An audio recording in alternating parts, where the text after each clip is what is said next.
You are watching WCSD from the Calloway County School District.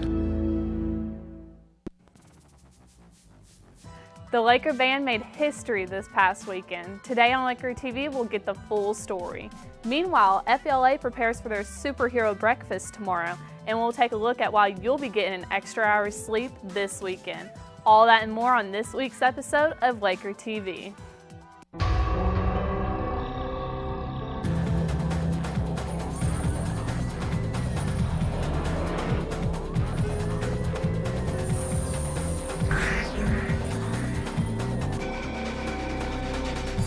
Welcome back, Lakers. I'm Kenna Friedrich. And I'm Mallory Halava. I know you just saw us, but this is a normal episode of Laker TV. So from that, we'd like to start off by giving an enormous shout out to our Laker Band and their accomplishments. Laker history was made this past weekend as Laker Band traveled to Louisville for this year's KMEA tournament. Congrats, Laker Band.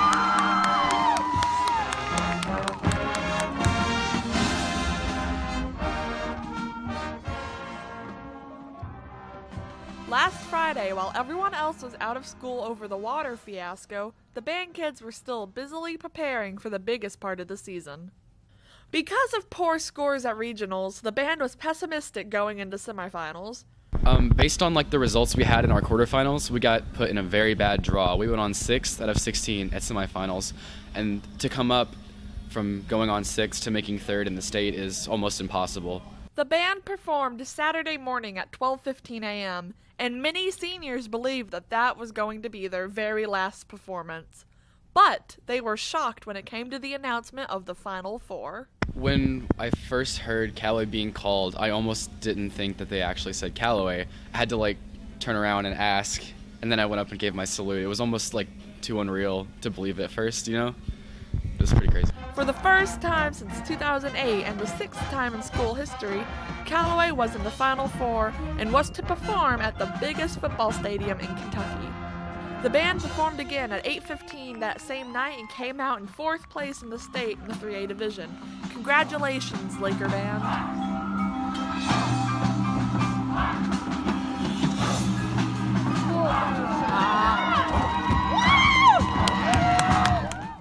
Congrats, Laker Band, your accomplishments this season. Can't wait to see what concert season holds. Going from the Laker Band to the Laker FFA team, let's talk about how our students did last week at the National FFA Convention in Indianapolis. The Vet Science team earned a silver rating overall. Team members included Cameron Cooper, Susanna Grady, Audrey Dzorsky, and Katie Allen. The Ag Sales team also earned a silver rating. Members from that team included Brent McClard, Lindsay McNutt, Joseph McCulchick, and Will Benson. Finally, 3 graduates from CCHS received the American FFA degree, the highest degree a member can earn in the organization. Reporter Ashley Jones is standing by to give us a live look into this incredible accomplishment. Receiving the American FFA degree is a prestigious award, and today I'm here with a recent CCH graduate, Shelby Bella. Now, Shelby, what did you have to do to receive this award? Well, I had to put in a lot of hours in high school, as well as hours outside of school. So I put in about 2,250 hours towards my supervised agriculture experience, along with several other requirements that I had to meet, which took a couple years after I graduated. But that's kind of what I had to do, put in that extra work towards something that I loved, and then after that, just kind of waited and made sure that I met the additional age requirements, and that was what I had to do. Okay, so now since you're graduated from high school, what are you doing now? Well, I'm a sophomore at Murray State. I'm an agribusiness major with an emphasis in marketing. And after I graduate Murray State, my plan is to hopefully get a job with a bank that has a emphasis maybe with working with the farmers, and from there working with their marketing team to help get out the word about what we do and how we could help the farmer. That sounds great, Shelby. And good luck at MSU. Thank you. For Laker TV, I'm Ashley Jones. Shelby Bella wasn't the only FFA member to receive the award. CCHS graduates Brandon Falwell and Lily Swain were also big winners at the convention. Congratulations to these students, as well as our entire FFA chapter.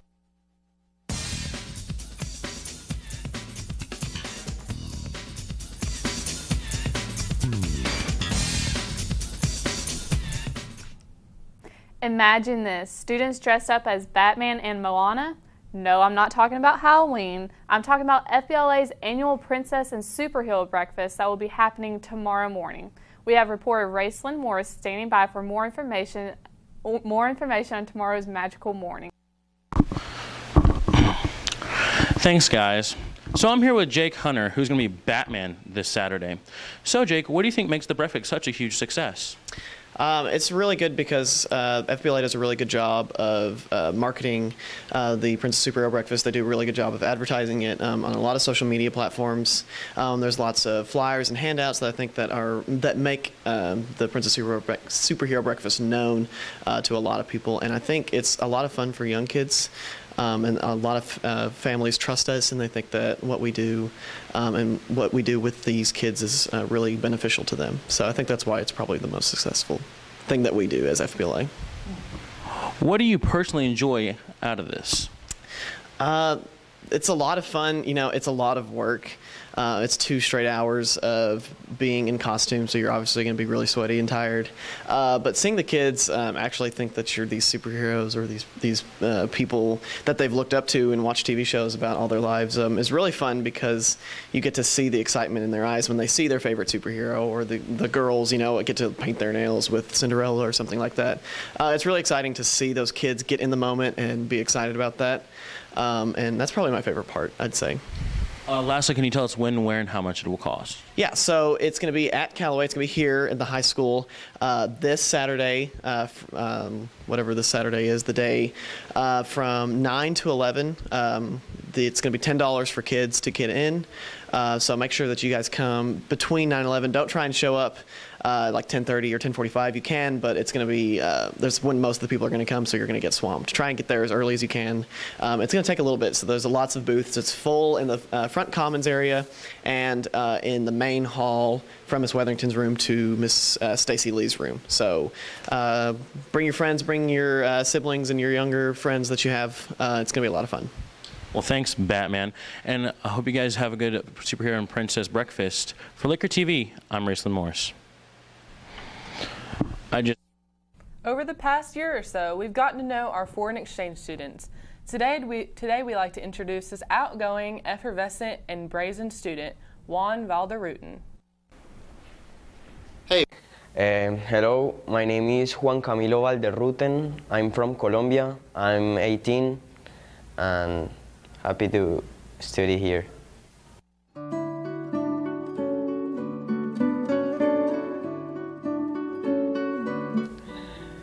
It's very important for me to learn a third language.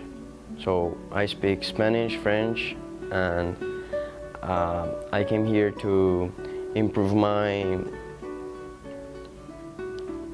English, and I'm very happy to live here for this year. I'm thinking also in do my college here in the United States. Well, it's very, very different. In my school in Colombia, we don't have the 4 terms that you have and the blocks that you have, no. So we have a schedule, and all the Mondays we have the same classes, all the Tuesdays we have another type of classes or another lessons, Wednesday another lessons, Thursday another lessons, and Friday another lesson. So here you have for one term the same lessons. So yeah, it's different. Also we have 3 breaks, and yeah.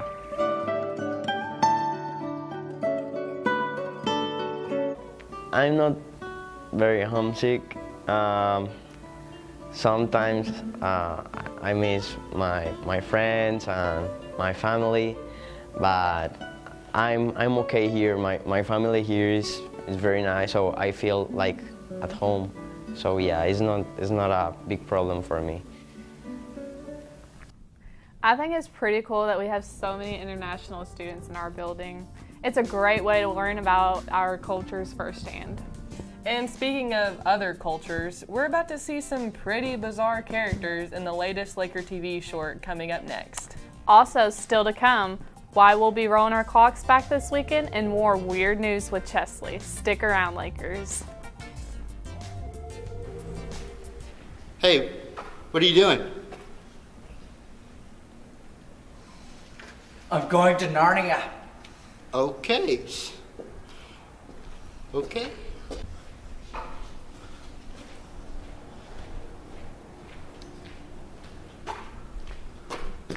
Hey, what are you doing? It's a journey.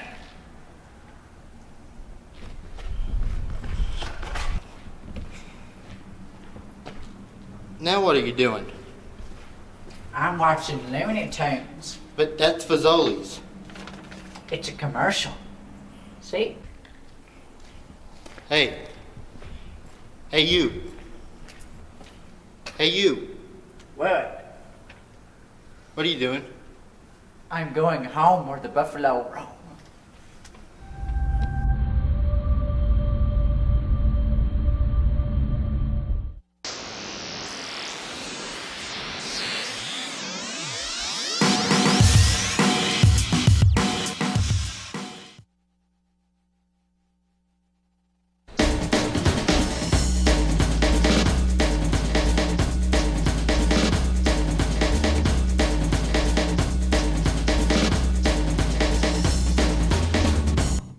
Spring forward in the spring, fall back in the fall.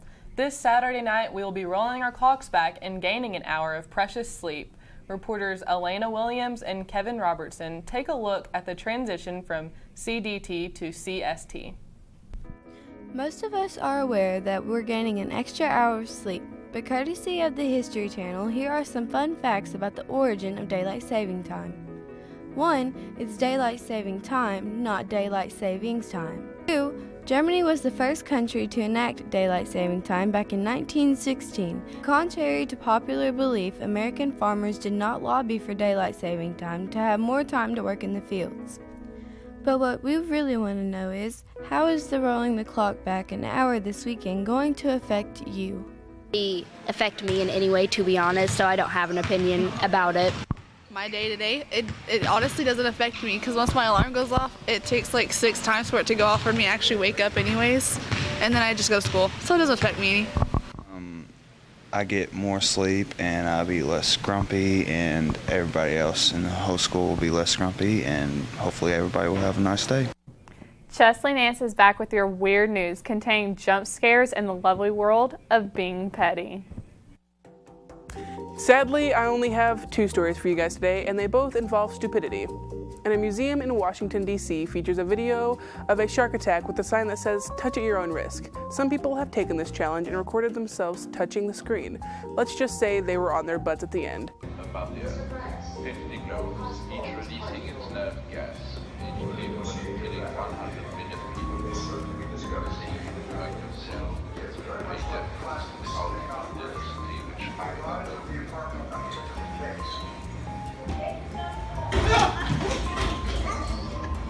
This kind of sort of reminds me of this video.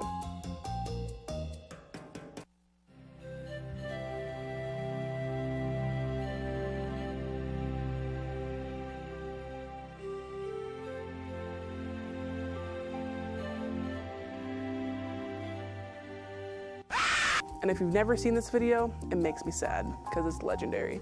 A man had to write 144 compliments about his ex-girlfriend after he violated a protection order. The man was ordered to stop contacting his ex in February, but 2 months later, he called and texted her not nice things 144 times over the span of 3 hours. He was arrested and spent 157 days in jail, but now he has 2 years probation, $2,400 in fines, and 200 hours of community service. And then the judge gave him the writing assignment. Maximum pettiness. Loves it. For Weird News and Laker TV, I'm Chesley Nance. Well, I suppose that's all for today. It's been great being able to produce twice this week. Don't forget to cheer on our cross-country team this weekend as they travel to Lexington for their big state competition. And don't forget to roll those clocks back an hour this Saturday night, or else you'll come to school on Monday extra early. See you guys next week. I'm Mallory Halava. And I'm Kenneth Friedrich. And as always, keep crushing it, Callaway.